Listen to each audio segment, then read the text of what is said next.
Bonjour, c'est Jean-Christophe, bienvenue dans l'émission photo. Aujourd'hui, je vous parle des données EXIF et je vous dis pourquoi je pense que ce n'est pas toujours une bonne idée de chercher à savoir quelles sont les données EXIF d'une photo quand vous envoyez sur des sites web, des pages Facebook ou autres sites de partage de photos. Alors aujourd'hui, je suis en compagnie de mon petit mannequin en bois. Je vais vous dire juste après le sujet pourquoi il est là et puis ce que vous pouvez en faire vous aussi. J'ai aussi tout ça à vous présenter.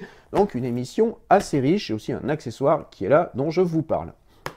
Alors les données EXIF, vous savez que ce sont les données qui caractérisent une photo et qui sont incluses dans le fichier à la prise de vue par votre boîtier. Donc parmi les données EXIF, il y a par exemple la focale, l'ouverture, le type de boîtier, toutes les données d'exposition, flash déclenché ou non, et voilà, tout ce qui caractérise vraiment chacune de vos photos. Il y a des centaines de données EXIF qui sont disponibles dans chacun de vos fichiers, que ce soit du JPEG ou du RAW. Et je vous pointerai d'ailleurs dans la description de la vidéo quelques liens sur le site où vous pouvez retrouver les logiciels qui permettent de lire ces valeurs-là. Alors, je voulais réagir aujourd'hui à un phénomène qui s'avère assez courant finalement. Alors, on l'a vu sur le groupe Facebook dans lequel je vous invite à venir partager vos photos. Je vais vous mettre le lien également dans la description de la vidéo. Vous êtes souvent nombreux à réclamer en fait à ceux qui postent une photo de mettre avec les données EXIF. Donc de dire en fait quels étaient tous les réglages de prise de vue qui ont mené à cette photo.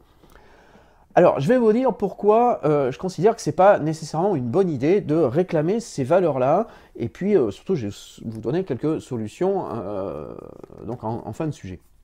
Alors déjà, les données EXIF, qu'est-ce qu'elles caractérisent quand vous avez une photo? Elles caractérisent un instant précis de la prise de vue. C'est-à-dire que les données EXIF, elles font référence à l'instant très particulier où le photographe a appuyé sur le déclencheur et fait la photo. Le millième de seconde ou la seconde après, on n'aurait peut-être pas les mêmes données EXIF si la lumière a changé, la position du photographe a changé ou je ne sais quoi d'autre a changé. Donc il faut bien comprendre que quand vous réclamez les données EXIF d'une photo au photographe, s'il vous les donne, il va vous donner les données qui correspondent à un instant précis dans l'histoire du monde, dans son histoire à lui, dans l'histoire de la photographie. Il va vous donner donc ces valeurs-là. Mais quand bien même vous appliqueriez les mêmes valeurs sur votre boîtier, vous ne pourriez absolument pas refaire la même photo, puisque par définition, l'instant serait différent. Donc c'est indicatif, je vous l'accorde, mais c'est en aucun cas le gage de refaire une bonne photo. S'il suffisait d'appliquer les mêmes réglages qu'un copain sur son boîtier pour refaire une bonne photo comme il a fait lui, je crois que ça se saurait. Ensuite, pourquoi vous n'allez pas refaire la même bonne photo, si elle était bonne, en appliquant les réglages? Simplement parce qu'il faut savoir pourquoi ces réglages ont été utilisés. Appliquer des règles, appliquer des réglages sans savoir pourquoi ils ont été choisis, ça n'a strictement aucun sens.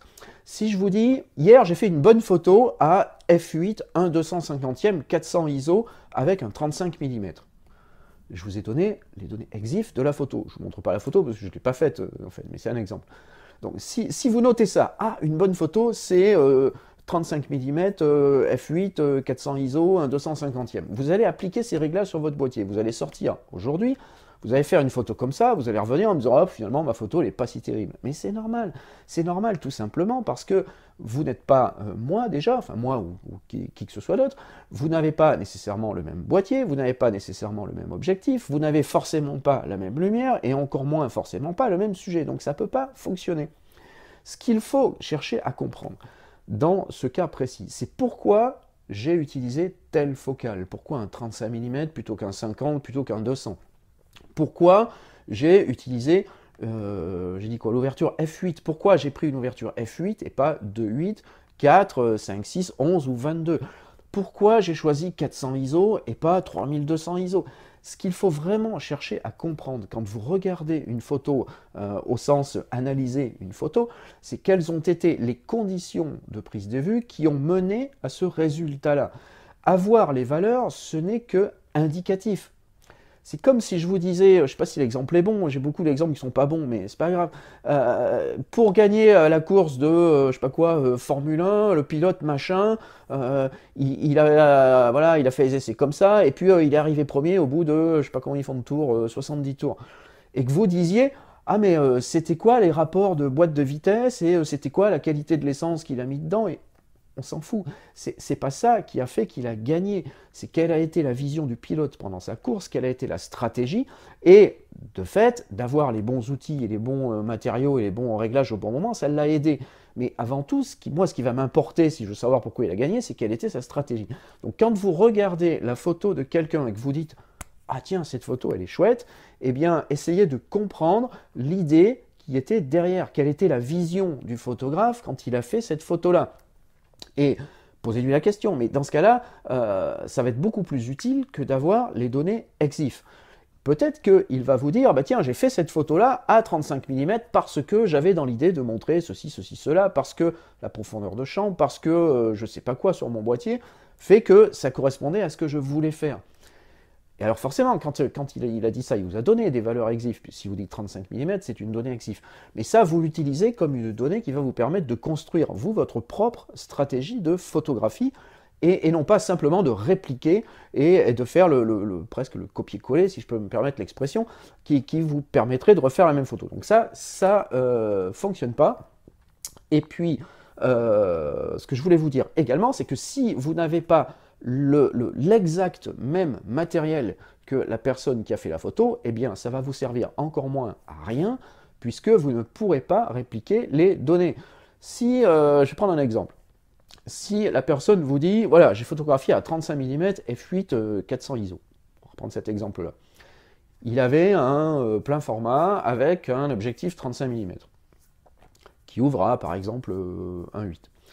Vous avez un boîtier APS-C avec un 28-200, et vous vous calez, alors vous dites, bah tiens, moi je vais faire pareil, je vais me caler à 35 mm, voilà, puis je vais faire la même photo. Mais non, parce que déjà, on passe d'un plein format à un boîtier APS, donc le 35 sur l'un ne sera pas équivalent au 35 sur l'autre, la position, 35 mm. L'objectif n'a pas les mêmes performances. Donc vous n'aurez pas le même résultat sur la photo, et ainsi de suite, et ainsi de suite. Donc tout ça pour dire que ça n'a guère de sens de réclamer en permanence les données EXIF. Intéressez-vous plutôt à la vision du photographe. Voilà, alors, je voulais vous dire ça sur les données EXIF. J'ai un sujet en préparation sur tous ces termes techniques parce que j'ai vu beaucoup de choses apparaître dans le groupe Facebook ces derniers jours. Et voilà, je vais intervenir un petit peu là-dessus. Il y a une chose qui mérite un peu le poil, je vais vous le dire. Pourquoi j'ai mon petit bonhomme avec moi? Alors ça, c'est simplement pour vous donner une idée supplémentaire. Actuellement, je suis en train de vous donner plein d'idées pour faire des photos au quotidien. Alors ça, c'est un petit mannequin, je ne sais même pas comment ça s'appelle en fait, c'est un petit mannequin qu'on trouve dans les magasins de loisirs créatifs par exemple. Vous savez que ça rappelle un peu ces mannequins de mode pour les couturières, bon là c'est un peu petit, sauf si vous faites des robes de poupée, je ne sais pas si c'est un truc qui vous intéresse.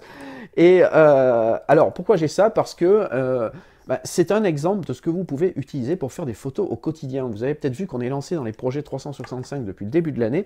Eh bien, une façon de faire un projet 365, de trouver une idée tous les jours, c'est aussi de se raccrocher à quelque chose. Alors par exemple, moi j'ai lancé un projet 365 qui est un petit peu personnel, puisque depuis le début de l'année, je fais une photo par jour de mes proches. Alors je ne vais pas les publier, vous ne les verrez pas parce que c'est très personnel, mais on fait une photo de famille tous les jours, et l'idée c'est à la fin de l'année d'avoir une espèce d'aperçu comme ça, d'avoir une année de photos avec tous les bons moments, puis peut-être malheureusement il y en aura des moins bons, j'en sais rien, mais de se dire, voilà, sur une année, eh bien on a tout ça, et c'est le souvenir, on va pouvoir dérouler toute l'année en photo. Je pense que ça peut donner un résultat sympa. Je fais ça avec un smartphone parce que je l'ai toujours sur moi à tout moment de la journée, parce qu'à la maison ça va, ça vient, donc je ne peux pas leur dire attendez, arrêtez tout, on doit faire la photo. Donc c'est vraiment sur le vif comme ça, mais pour le moment ça fonctionne. Alors ça c'est un autre exemple de ce que vous pouvez utiliser comme accessoire. Vous prenez ça, vous le posez où vous voulez, dans la nature, dehors, dedans, dans la voiture, sur la moto, j'en sais rien où, et vous pouvez faire une photo d'un sujet comme ça, qui va être toujours la même, mais vous le mettez dans des situations différentes tous les jours. Il y a Guillaume, qui est un de mes amis photographe, vidéaste, qui avait fait ça il y a quelques années, alors qu'en plus c'était sur les lapins crétins de mémoire. Vous savez, il y a eu cette période de lapins crétins à une époque, et bien il faisait sa photo comme ça, je crois que c'était tous les jours. Enfin, Guillaume, si tu m'écoutes, mets un commentaire.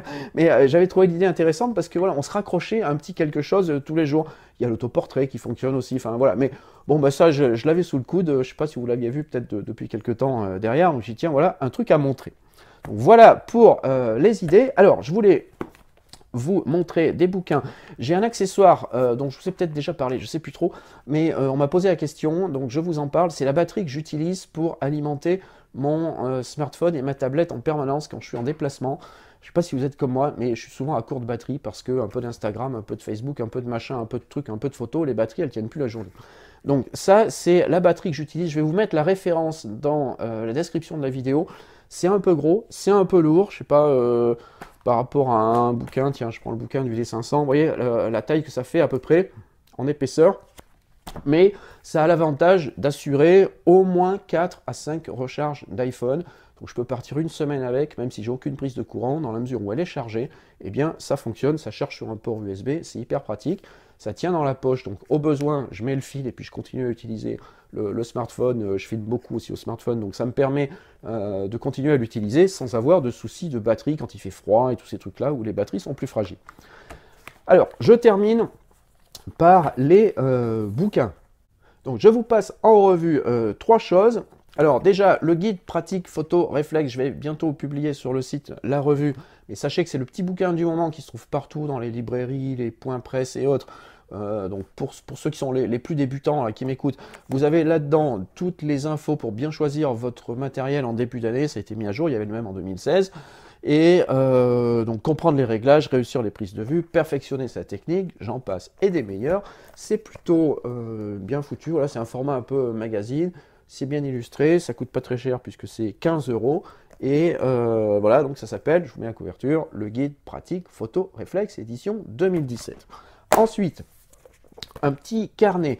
Alors, ça s'appelle The Still Like an Artist Journal. C'est en anglais, mais on s'en fout parce que, en fait, c'est un bloc-notes.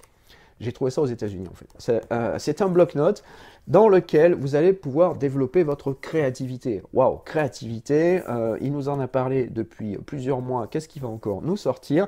Eh bien, je vais vous sortir ce petit notebook, ce petit carnet, tout simplement parce que j'ai trouvé ça sympa, donc je l'ai acheté pour ça.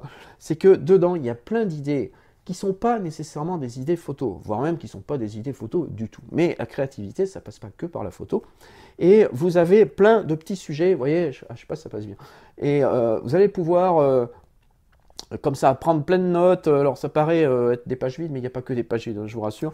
Et vous voyez, vous avez des choses comme ça, j'ai vu tout à l'heure, il y avait le... voilà, partir sur des petits bocaux pour trouver des idées et puis faire des petits dessins à côté, des challenges 30 jours pour développer aussi la créativité. Il y a des petites photos que vous pouvez coller à droite à gauche. Donc vraiment, c'est un petit carnet sympa. Je ne sais plus combien ça coûte. Je vais vous mettre là. Je paye ça 13 $ aux États-Unis. Donc c'est pas très très cher et ça permet de prendre des petites notes comme ça, de dessiner si vous aimez bien faire des petits croquis, des dessins. Et une fois que vous aurez rempli ça, vous aurez certainement plein d'idées de photos qui vont venir avec. Je termine par le Moleskine Voyageur pour ceux qui n'en ont pas encore entendu parler. Vous savez que je suis fan de Moleskine, que je n'ai pas encore été contacté par la marque et soudoyé pour vous en parler. C'est simplement parce que j'aime bien les produits. Le Moleskine Voyageur, c'est le carnet de bord que vous pouvez emmener avec vous chaque fois que vous partez en voyage ou en balade. Vous notez à l'intérieur tout ce que vous voulez. Voilà, j'ai les photos qui tombent parce que j'ai commencé à remplir le mien. Ça, c'est mon voyage à New York. Vous voyez, j'ai mes petits tirages faits avec la Fuji là, que je suis en train de coller. Et là-dedans, vous pouvez prendre plein de notes pendant le voyage. Enfin, voilà, ça vous fait votre petit carnet de bord pendant le voyage. Donc, c'est le Moleskine Voyageur. Là aussi, je vous mets les références en dessous de la vidéo. Je vous remercie de m'avoir suivi aujourd'hui. J'ai toujours le rhume, donc par moments, c'est pas terrible. J'ai un peu de mal à finir mes phrases. Je vous rappelle que l'abonnement à la chaîne YouTube, c'est ici, vous cliquez sur le logo. Facebook, c'est par là-haut. Et puis, surtout, rejoignez ma liste de contacts. C'est le plus simple. À bientôt pour une prochaine vidéo.